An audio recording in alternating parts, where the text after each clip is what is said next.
Hello YouTube! So I thought there might be some interest to see how I installed this floor. This is just put together using raw materials. Altogether it was a 4 foot by 8 foot piece of 18 gauge steel, which is the floor sheet. And you can see right here, that's the 1/4 inch by 2 flat bar. That's the second thing. And lastly, on the bottom, you probably can't see very well in this video, but the previous video has a 1.5 by 1.5 square tubing, 1/8 inch thick. So altogether, you can do that and make this floor. I think altogether it was about $120 material to do this. So in the previous video, you saw the basically the floor structure, which no longer you can see, but under the car. I don't know how well the light is under here, but see, it's got one piece going across from to the middle, another one going forward, another one going back there. And this one you see here, right here, that is directly under the flat bar that you see here. So it'll support the weight really well. And it's held in with the 4 bolts, 3/8 bolts, and it's in that bracket there, which is for fencing, basically that bracket. And what else? This I just measured and cut as close as I could, and it was an odd cut, so I took and made some trapezoid pieces to fill that. That piece in the center, this is actually part of the frame. This car had a X-frame. It's frame rails in the front, and then they come together in the middle, and at the rear they split again. And I'd say one of the hardest pieces to make was this hump piece here. To bend this, I stuck it on top of a muffler and stood on it and bent it. That was pretty lucky. I had a muffler, a really large one, to make this big bend. And then I haven't put that piece in yet, but I'll make that piece after the transmission is in. So this went pretty well. And all of it was done with just that drill to drill the 4 holes in those drill bits, and let's see, the measuring tape you see there, and the angle grinder. We use that to cut all of it, the flat bar and the sheet and the square tubing.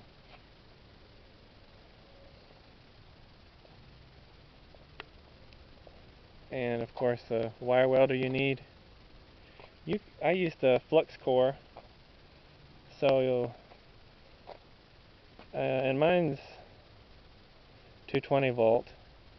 I don't know how well it would work if you had a 110 volt. I think it might not work too well. But anyway, this is how it turned out. And I'm thinking, I'm not sure, but I might paint this steel with some house paint. Maybe go to the home store and get some exterior house paint for the house. I'll ask for flat black and paint it on there with a brush, perhaps. Or I think I might do that later, because I still have to do that patch on the front. And these seats, I think I like these seats. They open and close. Maybe I can clean them a little. The other side does the same thing. And this car is very roomy. Not a whole lot of headroom, but everything else has lots of room. I think it would hold 6 people, no problem. And so the trunk has a little hole. Might patch that. This would fill up with water periodically, so I drilled 2 holes in the corner, and that there's no more puddles in here. It's really difficult to get the fuel tank out. If you can see that solid hole, there was a bolt stuck way down in there that I had to saw through to get it out. I probably should have just left the old fuel tank in there. It was... What I think I'll do, I'll put a fuel cell, just a generic aftermarket one, stick it right in there. And get a window for the back and the windshield. And the brakes are already finished. I redid the brake line all the way, everywhere.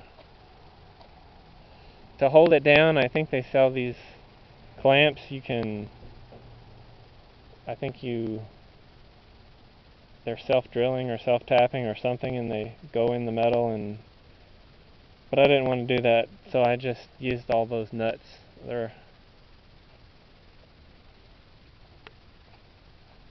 think they're 5/16 nuts, and welded that on the frame and put a zip tie on there with a bicycle inner tube. So let's open this once more.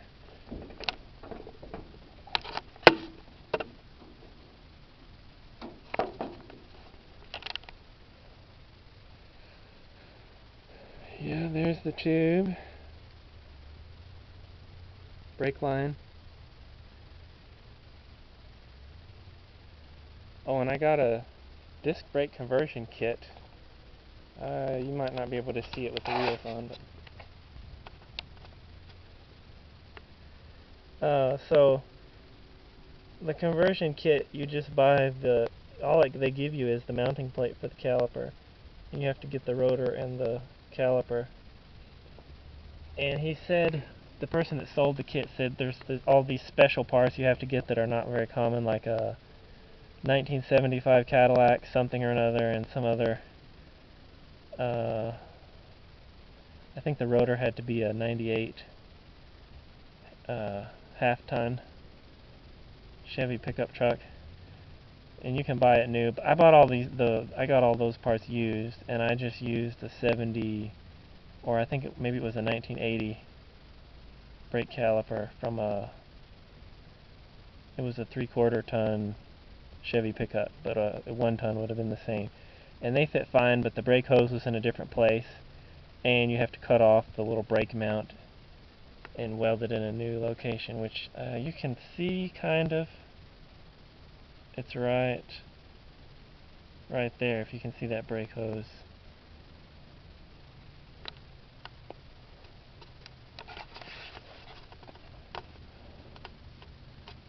So there, where did it go? There, sort of, you can see.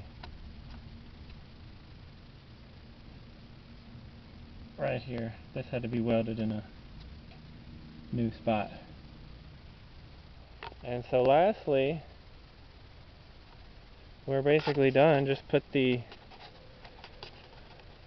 engine and transmission in, and the drive shaft. And here's the original transmission. It is a Buick 2-speed, and it's got this very fancy drive shaft I'm going to have to use.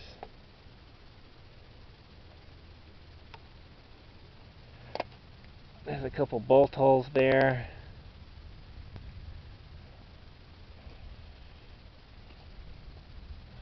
I am not sure this transmission, it probably doesn't work. But I have this is weird too. This has these two little bumps. They look like toad's eyes. They're popped out. And the Turbo 400 Chevy transmission has that too. But this one has it, and it's not. It's not a Turbo 400. And then in the back it's got these 6 bolts. So this thing might confuse you to think it's a Turbo 400, but it isn't. And then see here, let's see, I think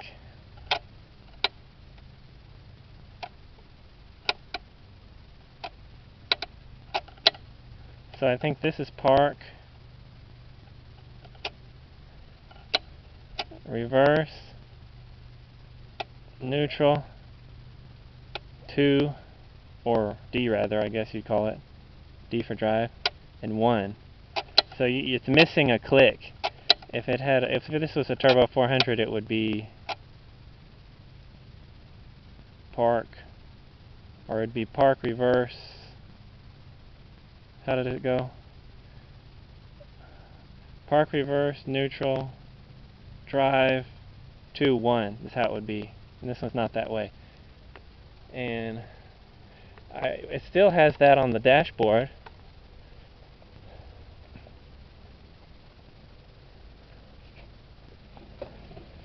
So this car, also you can see with this that it originally had a 2-speed automatic. Park, reverse, neutral, drive, 1. So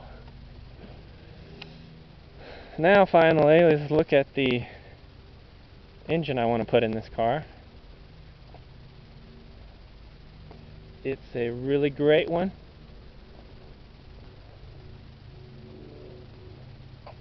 Almost there. So here it is. This is upside down, and it is a 350 Chevy. It is the throttle body fuel injector type, and I had this, I think it's a 1991 model, and I had this in my white truck over there for many years, and one day it still runs as it is, but it started smoking,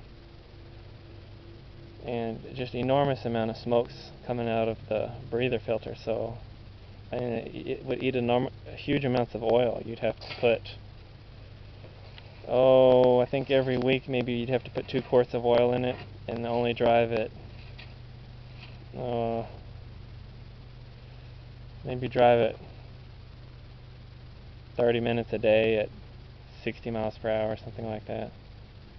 So I was thinking I could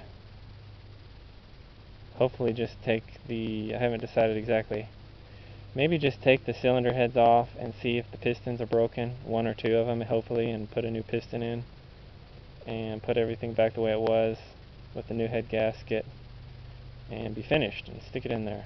So I'll probably get one of those racy kind of motor mount bracket or motor mount kits. So that will be, I like those because they're easier to work with. Mostly just it's easier to get the engine out later if you need to. These are okay, but when you lift the engine, the transmission kind of has to go with it, and then this slides out, and so I don't like this so much. And I've noticed some of these interfere with the header, and then the triangle shape kind that I'm going to try to get does not. So okay. Lastly, you might wonder why we have 3 starter bolt holes, while the starter, I don't know if I have the starter around here, but the starter only uses these 2 holes, so this hole appears to have no function. But you can actually buy one of these that's smaller diameter, for whatever reason, if you'd want to do that, maybe more space, but the oil pan's lower than that, so that doesn't do much. But anyway, if you're using these bolt holes, you're supposed to get the smaller of this, 153 teeth instead of 168. So, alright. Until next time. Bye.